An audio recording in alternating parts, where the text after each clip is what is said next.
Good morning. Welcome to Monday Morning Coffee and Chat with Hallee Bridgeman. I'm so happy you could join me. I have my cup of coffee, so I hope you have a cup of coffee or tea or whatever you drink and you have a few minutes while we chat. So I have my Rosie the Riveter coffee cup this morning because today is Veterans Day. Happy Veterans Day. This is a big deal to us because my husband is currently serving. He's in the Kentucky National Guard and has spent more years of our marriage than either one of us want to talk about in places other than home. And my father is retired Army and Greg's father is retired Army. Both of my grandfathers were World War II vets. My dad's grandfather was a World War I vet. Greg's dad is retired Army. Greg's sister's retired Army. Her husband is a vet. So it's just both of our families are rich in military service, and it's just something that we're both really proud of, and it's something that it's strange to me because it's the way I grew up and it's the way that he grew up, and so I was surprised when I saw a statistic of how few people are connected to the military in the United States, because to me it seems like everyone would be, but they're not. It's like a really low number, like in the teens, if I remember correctly. So if you know a veteran, thank them for their service. If you see a veteran, buy them a cup of coffee or pay it forward, pay their dinner, and just honor them, because being a veteran is a volunteer service to their fellow countrymen, and it's something that's worthy of great pride and respect. So, all right, and enjoy your Veterans Day. My kids are at school. They had school last Monday and Tuesday. They were off because of the election, and so they had to go to school today, which is kind of a bummer. All right, so last Wednesday, I went to Nashville, Tennessee for the Art of Writing conference. And it was through the Evangelical Christian Publishers Association. And it was an all-day long conference with several classes. And then at the end of the day, there was the Christy Awards Gala. So the Christy Awards are like the Oscars of Christian fiction. It's a way to celebrate excellence in Christian fiction. And they're named from the book Christy, which was written by Catherine Marshall back in the 60s. And so it's a big deal to be nominated, and it's a bigger deal to win. And it was a beautiful dinner and award ceremony. I really enjoyed myself. But here's the thing. So those of you who have known me for a long time know that I don't read like my readers read. Like, I used to be this voracious reader who couldn't read fast enough. And I had a book in my purse, and I had a book in my hand, and I had a book in my desk drawer. And I always had a book going. And I would have like an extra book if I knew I was going to finish one before my day was over. And that's just what I did. And I would even like read at stoplights. And obviously before the days of Kindle, God knows what it would have been like if I'd had a Kindle. So I used the library and I used the used bookstore, and there was one author that wrote secular romance, because this was before my like total and complete give my entire life to Christ. Secular romance was my go-to genre. There was one author that I would actually go buy her books new, because I couldn't wait for them to be available in the used bookstore in the library.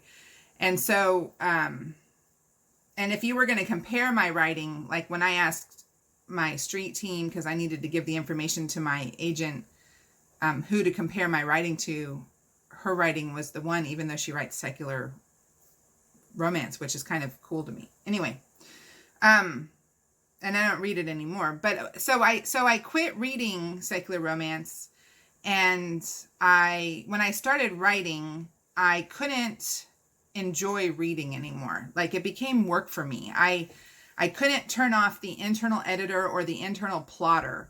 And so I would be in the beginning of a book, and I would get caught up in the way that something was worded, and I would lose track of the story, and I would reword it in my head, and I would replot the book, or I would know exactly what was going to happen because I could see it all laid out. And it just, it took all the fun of reading away. And I discovered that I could read like Agatha Christie, and that was fine because I think because of the way that her language, like her style of writing, plus the fact that she spoke British English instead of American English, it allowed me to not rewrite her, and I was able to like sink into books and enjoy them again. And so I started seeking out British authors to read that didn't write an American style. And I gradually started getting back into the enjoyment of discovering a story and not having to edit it in my head. And so then it became like an enjoyment of reading instead of work. And I'm not all the way back to where I was. I'm not even close to where I was, like at all. Like I don't sit down and pick up a book.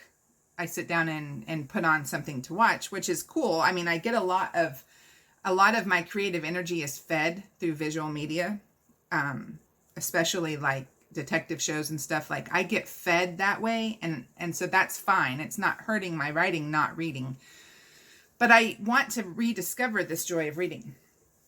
And so what I have made a commitment to myself is to read every book that was nominated for a Christie Award. And here's why. Because they were, out of hundreds of books that were submitted, they were 3 in each category that were nominated, right? So you have general fiction, contemporary romance, mystery, suspense, thriller, which is all one category, short form, which is novellas, historical romance, first novel, visionary, which is like sci-fi, fantasy, and young adult. Okay, so 3 books in each of these categories is what made it through the hundreds of nominations, or not nominations, hundreds of submissions. And so I already know that the writing is amazing and the editing is tight. And so at each table at the Christie Awards Gala, there were several books that were all nominees. And so I just grabbed the one that was closest to me, which is Shelter on Most High by Connellan Cossett. And I don't know her. She writes historical fiction. This book takes place 1388 BC. And the blurb is fascinating.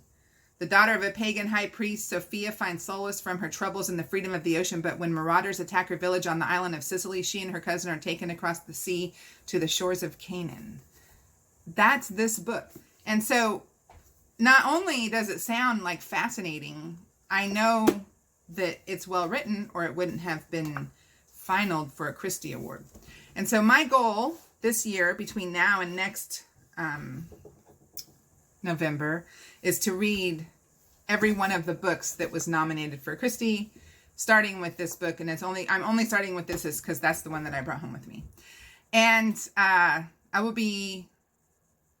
don't read, like I said, like I used to. I mean, the idea that it's going to take me a year to read how many? 27. A year to read 27 books would make my old me laugh, because my old me would have read 27 books in a month, and maybe 3 weeks. So, but I'm actually really like excited about the idea of digging into exceptional Christian fiction instead of like what I normally, like what I have been feeding for the last, I'm not talking about a year. I'm talking about 10, 15 years, maybe longer, that I haven't been able to really sit down and read for enjoyment. Like my idea of reading for enjoyment is a cookbook written in 1945. I'm not kidding. On my bookshelf, there's like 6 of them. Or a homemaking book from 1950. Or a biblical study that has to be really well written. Like a lot of them I can't read at all. Like I can't even get through paragraphs because the simplified theology frustrates me. And so, I just seriously have a hard time just sinking in and reading. And I'm hoping that by choosing my new reading path of reading all the books nominated for a Christie Award, will help my brain like relax and rediscover the joy of reading. And so that's my plan. So that's it for today. I hope y'all have a great week. If you're off today, enjoy it. My kids are at school, so it's a work day for me. And I will see you next week. God bless you.